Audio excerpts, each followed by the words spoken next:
Hello, and welcome to this episode of Totally TM. Follow That Dragonfly. Last week the newspapers reported New Horizon spacecraft flying by Ultima Thule, a rock the size of Manhattan, about 4 billion miles from Earth. The newspapers also reported about the migration patterns of the green darner dragonfly, and one method was to follow the dragonflies in a small plane. I don't know which is more amazing, sending a spacecraft to rendezvous with a rock 4 billion miles away, or chasing a dragonfly in a small plane. Now, I like green darner dragonflies. In fact, I go over to aquatic gardens in Washington, D.C. quite often during the season and try and photograph dragonflies. It's a little bit difficult because they zip around quite a bit, and I don't really ever have any shots of them flying, but I do have a lot of shots of them that I'll share in this video of them landing on lotus flowers or water lilies and so forth. So I dug a little further into this migration pattern of the green darner dragonfly, and there was two methods. As I said, the first method was in 2006, about the same time that New Horizon spacecraft was launched, coincidentally, and Princeton scientists outfitted 14 green darner dragonflies with micro radio transmitters, and then planned to follow them in a small Cessna. Now, I went a little further and looked up these micro transmitters and found that they are weighing in at about 0.3 grams. And then a little further research, a dragonfly, the green darner, weighs about 1.134 grams. And the ratio means that micro radio transmitter is the equivalent of about a 52-pound backpack for a 200-pound man, which is about my size. So it's about this big. This is what they put on the back of the green darner, expecting it to fly around and see where it went. And then I did a little research on the Cessna. The small Cessna, four-seater, has a wingspan of about 36 feet.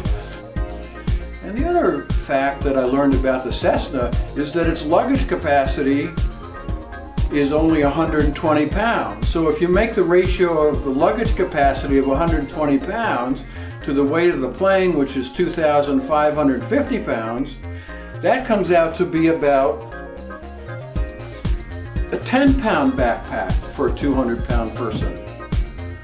And that just didn't seem fair. I mean, the plane can only carry this much, but they're expecting that poor dragonfly to carry this much? Anyways, pursuing this a little bit further, I'm trying to picture now this plane, this Cessna outfitted with the radio receivers, and the 14 green darner dragonflies with their radio transmitter backpacks. And the pilot says, "Ready for takeoff." And the tower clears the pilot. Scientists are on board with their tracking devices and so forth. And they get in the air. And now what do? Well, how do they find the dragonflies? Are they doing visual sightings like this? Oh, there's one off the 030. Or do they just pick them up with the transmitter? And the other problem is that there's not one dragonfly, there's 14. What if these 14 go in 14 different directions? What is the pilot to do at that point? So I continue to think about this issue of the Princeton scientists tracking the green darner. And then I worried that, the speed of the dragonfly. Alexa, how fast does a dragonfly fly? Dragonfly's airspeed velocity is 60 miles per hour. 60 miles per hour. Well, I checked that. The National Science Foundation says 50. Let's just say 50. That's probably a more credible number. And the Cessna runs about 124 nautical miles airspeed, and so the potential for over-tracking of this Cessna of the one or more green darner dragonflies is great.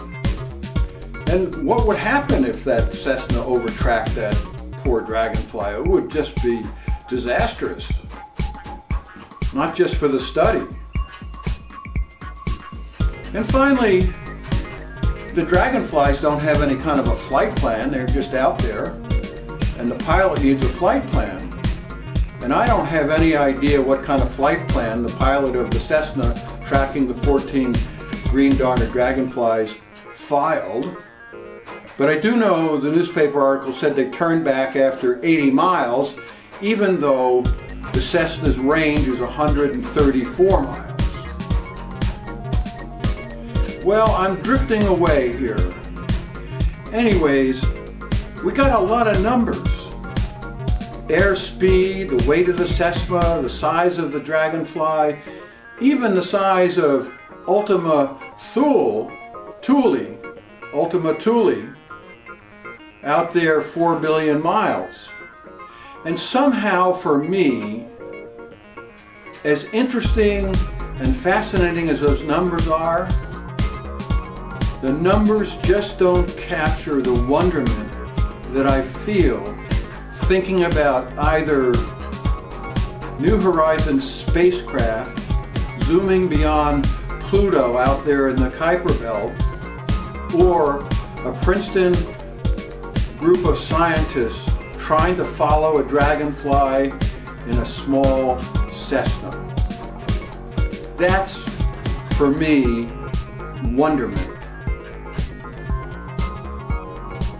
Thank you for watching this episode of Totally TM with Doug.